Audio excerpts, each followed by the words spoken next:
بسم اللہ الرحمن الرحیم۔ حضور رحمت عالم صلی اللہ علیہ وآلہ وسلم بازار کی طرف جا رہے تھے۔ جیب میں صرف 8 درہم تھے۔ راستے میں ایک ضعیف عورت بیٹھی رو رہی تھی۔ آپ صلی اللہ علیہ وآلہ وسلم رک گئے، اس کے قریب پہنچے، اس کے غم میں شریک ہونے کے لیے صرف وجہ پوچھی۔ بڑی بھی کیوں رو رہی ہو؟ کیا حادثہ پیش آیا ہے؟ بی بی نے 2 درہم دے کر سودا لینے کو بھیجا تھا، وہ درہم راستے میں کہیں گر گئے، اب وہ کیا خیال کریں گی؟ یہ کہہ کر بڑھیا زاروں قطار رونے لگی۔ آپ صلی اللہ علیہ وآلہ وسلم نے جیب سے 2 درہم نکالے، بڑھیا کے ہاتھ پہ رکھے اور اس کو تسلی دیتے ہوئے آگے بڑھ گئے۔ بازار پہنچ کر اللہ کے رسول صلی اللہ علیہ وآلہ وسلم نے 2 درہم میں ایک قمیض خریدی اور واپس ہو گئے۔ واپسی میں کیا دیکھتے ہیں کہ ایک فقیر بالکل ننگا کھڑا ہے، پھٹا پرانا چیترا ٹانگوں پر باندھ رکھا ہے اور صدا لگا رہا ہے، جو مجھے پہنائے گا اللہ اسے جنت کا جوڑا عطا فرمائے گا۔ آپ صلی اللہ علیہ وآلہ وسلم ذرا رکے، فقیر نے پھر صدا لگائی، جو مجھے پہنائے گا اللہ اسے جنت کا جوڑا عطا فرمائے گا۔ آپ صلی اللہ علیہ وآلہ وسلم نے وہ قمیض اسی وقت اس فقیر کو پہنا دی اور پھر بازار کی طرف چل دیے۔ وہاں جا کر آپ صلی اللہ علیہ وآلہ وسلم نے دوسری قمیض 2 درہم میں خریدی اور اپنے گھر کے لیے واپس ہوئے۔ دیکھا کہ راستے میں پھر وہی بڑھیا کھڑی رو رہی ہے۔ دریافت فرمایا، بڑی بھی اب کیا بات ہے؟ بولی، یا رسول اللہ صلی اللہ علیہ وآلہ وسلم، میرے ماں باپ آپ پر قربان، میں کہاں تک آپ صلی اللہ علیہ وآلہ وسلم کو پریشان کروں؟ گھر سے نکلتے ہوئے کافی دیر ہو گئی ہے، گھر والے انتظار کر رہی ہوں گی، یہاں دیر لگ گئی، اتنی دیر میں پہنچوں گی تو وہ ناراض ہوں گی، برا بھلا کہیں گی، سزا دیں گی۔ بڑھیا یہ کہہ کر پھر زور زور سے رونے لگی۔ آپ صلی اللہ علیہ وآلہ وسلم نے بڑھیا کی فریاد نہایت دھیان سے سنی۔ بڑھیا پر بڑا ترس آیا، اسے تشفی دی اور فرمایا، چلو میں تمہارے ساتھ چلتا ہوں۔ بڑھیا خوشی خوشی چل دی۔ اللہ کے رسول صلی اللہ علیہ وآلہ وسلم بھی ساتھ ساتھ تھے۔ تھوڑی دور گئے تھے کہ کچھ انصار کے گھر نظر آئے۔ بڑھیا نے رسول اللہ صلی اللہ علیہ وآلہ وسلم کو بتایا، میں انہیں گھروں میں کام کرتی ہوں، انہی گھروں کے مرد باہر گئے ہوئے ہیں، گھروں میں صرف عورتیں ہی ہیں۔ آپ علیم گھروں کے قریب پہنچے اور ذرا بلند آواز سے کہا، اے بی بی، السلام علیکم ورحمۃ اللہ وبرکاتہ۔ آواز مانوس تھی، ہر خاتون متوجہ ہو گئی، مگر بالکل خاموش رہیں، کسی گھر سے کوئی جواب نہ آیا۔ آپ صلی اللہ علیہ وآلہ وسلم نے پھر بلند آواز سے کہا، السلام علیکم ورحمۃ اللہ وبرکاتہ۔ پھر وہی خاموشی رہی، کسی گھر سے کوئی جواب نہ آیا۔ خواتین دروازوں کے قریب آ گئیں اور مشتاق تھیں کہ وہ دل نواز آواز پھر آئے۔ اللہ کے رسول صلی اللہ علیہ وآلہ وسلم نے تیسری بار پھر ذرا بلند آواز سے کہا، یا رسول اللہ صلی اللہ علیہ وآلہ وسلم، ہم نے آپ کا پہلا ہی سلام سن لیا تھا اور آپ کی آواز پہچان لی تھی، لیکن جواب اس لیے نہیں دیا کہ آپ کی زبان مبارک سے سلامتی اور رحمت و برکت کی دعائیں ہم اور ہمارے بچے بار بار سنیں۔ عورتوں نے عقیدت اور عادت کا اظہار کرتے ہوئے کہا۔ اللہ کے رسول صلی اللہ علیہ وآلہ وسلم مسکرا دیے، پھر فرمایا، یہ تمہاری خادمہ ڈر رہی ہے کہ تم اسے ڈانٹو گی اور سزا دو گی۔ اتفاق سے اس اللہ کی بندی کو دیر ہو گئی تھی، میں اس کی سفارش کے لیے آیا ہوں۔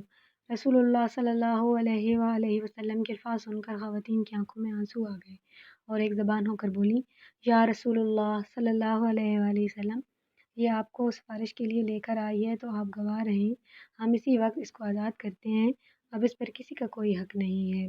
باندی کی آزادی پر آپ صلی اللہ علیہ وآلہ وسلم کا چہرہ خوشی سے چمک اٹھا اور آپ ان نیک خواتین کو دعائیں دیتے ہوئے خوشی خوشی گھر واپس آ گئے۔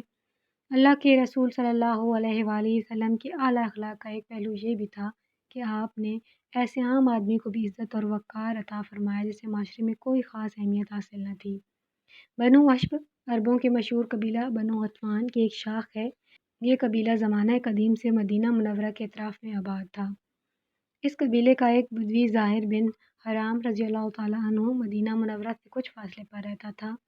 یہ نہایت غریب شخص تھا، شکل و صورت میں بھی زیادہ خوبصورت نہ تھا، مگر اس کی ایک عام خوبی یہ تھی کہ یہ اللہ کے رسول صلی اللہ علیہ وآلہ وسلم سے بہت محبت کرتا تھا اور اللہ کے رسول صلی اللہ علیہ وسلم بھی اس سے خوب محبت کرتے تھے۔ ظاہر بن حرام جب بھی مدینہ منورہ آتا تو اللہ کے رسول صلی اللہ علیہ وآلہ وسلم کے لیے کچھ دیہاتی تحفے مثلاً تازہ سبزیاں، پھل، ستو، شہد وغیرہ لے کر آتا۔ ظاہر جب واپس جانے لگتا تو اللہ کے رسول صلی اللہ علیہ وسلم بھی اسے شہری سوغاتیں دے کر رخصت فرماتے۔ ایک دن تو اللہ کے رسول صلی اللہ علیہ وآلہ وسلم نے ظاہر کو ایک ایسا اعزاز عطا فرمایا جو غالباً کسی اور صحابی کے قصے میں نہیں آیا۔ ارشاد فرمایا، ظاہر ہمارا دیہاتی دوست اور ہم اس کے شہری دوست ہیں۔ ذرا حدیث کے الفاظ پر غور فرمائیے، یقیناً ہر شہری خاندان کا ایک دیہاتی دوست ہوتا ہے اور آل محمد کا دیہاتی دوست ظاہر بن حرام ہے۔ ظاہر سیدھا سادہ آدمی تھا، شہری آداب سے ناواقف تھا۔ جب اپنے گاؤں سے آتا تو اپنے ہمراہ لائی ہوئی سوغاتیں لے کر بازار ہی میں کسی جگہ کھڑا ہو جاتا اور بیچنا شروع کر دیتا۔ پرانے زمانے میں یہ دستور چلا آ رہا ہے کہ دیہات سے جب کوئی شخص سبزیاں پھل وغیرہ لے کر آتا ہے تو لوگ بھاگتے ہوئے اس کے ارد گرد جمع ہو جاتے ہیں۔ انہیں تازہ سبزیاں مل جاتی ہیں جو عموماً سستی ہوتی ہیں۔